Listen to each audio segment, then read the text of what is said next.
secure critical supply chains, and our defense industrial base is dependent on foreign adversaries. 3 judges of the U.S. Court of International Trade disagreed and brazenly abused their judicial power to usurp the authority of President Trump to stop him from carrying out the mandate that the American people gave him.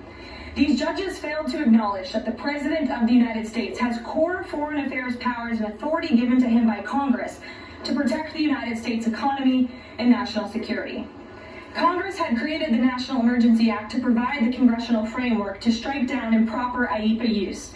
And any questions over whether President Trump improperly imposed these IEEPA tariffs were already adjudicated in Congress following Liberation Day. Congress firmly rejected an effort led by Senator Rand Paul and Democrats to terminate the president's reciprocal tariffs. The courts should have no role here. There is a troubling and dangerous trend of unelected judges inserting themselves into the presidential decision-making process. America cannot function if President Trump, or any other president for that matter, has their sensitive diplomatic or trade negotiations railroaded by activist judges. President Trump is in the process of rebalancing America's trading agreements with the entire world, bringing tens of billions of dollars in tariff revenues to our country, and finally ending the United States of America from being ripped off. These judges are threatening to undermine the credibility of the United States on the world stage. The administration has already filed an emergency motion for a stay pending appeal and an immediate administrative stay to strike down this egregious decision.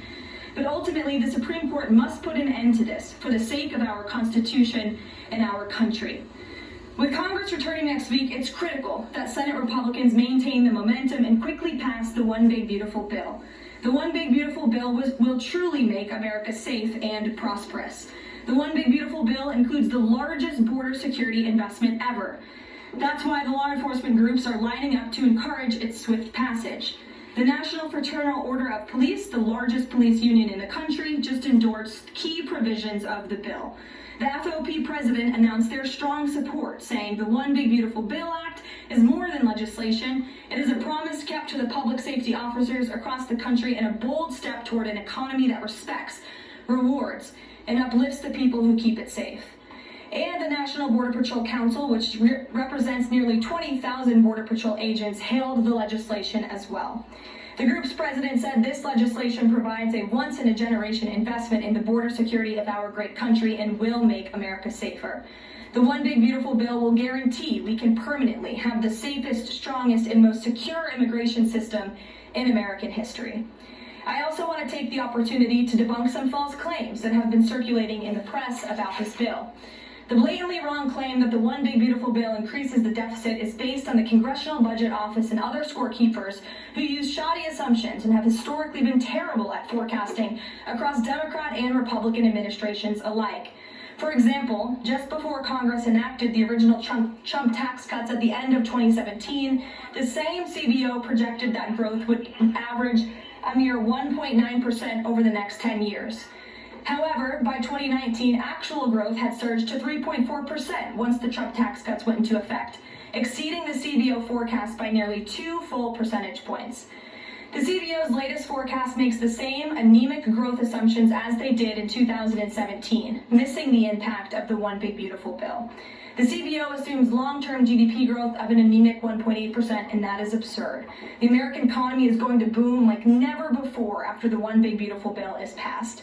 The largest middle-class tax cut in history, massive deregulation, and the most aggressive domestic energy exploration ever will fuel small businesses, further boost private investment, increase workers' wages, and supercharge economic growth. The Council of Economic Advisors has factored in the effects of all these pro-growth policies and estimated in their own analysis that growth will average 3% in the long run after the One Big Beautiful Bill is passed, which is nearly double the ridiculous CBO projection. This higher growth would result in $4.1 trillion in additional revenue over the next 10 years. Between the common sense spending reforms contained in the One Big Beautiful Bill and the robust economic growth that will be generated as a result of it, there will be no increase to the deficit. The same analysis from the CEA shows just how this historic package will unleash prosperity and ignite a blue-collar boom across America. But if the radical Democrats get their way and the One Big Beautiful Bill does not pass, Americans will face a whopping $4 trillion tax hike. This is unacceptable to President Trump. President Trump will not allow Democrats to massively raise Americans' taxes. Senate Republicans must get this bill passed.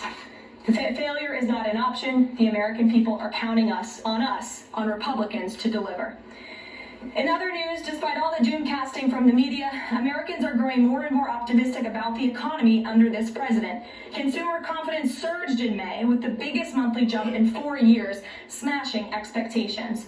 According to the release from the Consumer Confidence Index, the increase in confidence was broad-based across all age groups, income groups, and political affiliations. Our country is clearly heading in the right direction under President Trump's bold leadership. For the first time in history of Rasmussen polling, a majority of Americans believe the country is on the right track. It's unsurprising because the president is fulfilling the promises he made to the American people. Here in our new media seat today, we have the editor-in-chief of The Federalist, Molly Hemingway. The Federalist is led by Molly and Sean Davis and provides fearless journalism and coverage of politics and culture to millions of readers all over the world. Thank you for being here, Molly, and why don't you please kick us off? Thank you, Caroline. Thank you. In the first Trump administration, there was an effort to stymie the agenda of Trump, the Russia collusion hoax, perpetuated by many people in the media, including some people sitting here or the media outlets they represent, and other Democrats as well. The second Trump administration, to reference what you said at the beginning, seems to be subject to an effort to stymie the agenda using rogue lower court judges. You mentioned that the Supreme Court could and should do something to bring in these lower court judges. Also, Congress could do something about it, but they don't seem terribly interested in it. It also seems there's not much of an actual coordinated effort from this White House to take and tackle this effort from judges, Democrats and other people using these judges to stymie the agenda. Is there an actual effort by this White House to tackle this issue in a comprehensive way, and if so, what is it?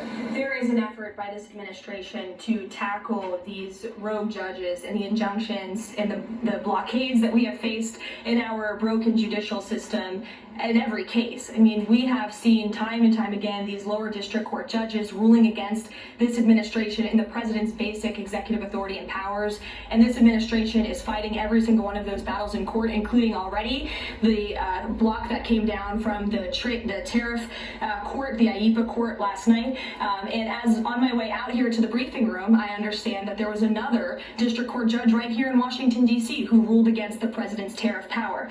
And I will get to the heart of your question, and I'm glad that we are addressing this in the room today, because nationwide injunctions ordered against the first Trump administration, Trump 1.0, account for more than half of the injunctions issued in this country since 1963. And President Trump had more injunctions in one full month of office in February than Joe Biden had in 3 years. And let me roll through some of these radical injunctions to paint the picture for the American people at home. These are not just talking points. These are real judges in the court of law who are trying to block the president's power and the policies that he was elected to enact. For example, a court ordered the Trump administration to return already deported terrorist aliens back to the United States. A court has ruled the Trump administration can't even temporarily pause our refugee programs. Courts prohibited the Trump administration from eliminating federal funding for child transgender surgery and mutilation, a practice that the American people overwhelmingly reject. A court also held that the Trump administration could not ban people experiencing gender dysphoria or mental health issues from serving in the military. Ridiculous. Courts prohibited the removal of transgender women from women's prisons, despite potential physical harm to real women in those prisons, biological women. A Northern District of California judge issued an absurd ruling that the president cannot fire people within the executive branch without Congress passing a bill, even though Congress has expressly authorized the president through the Office of Personnel Management to authorize reductions in force across agencies.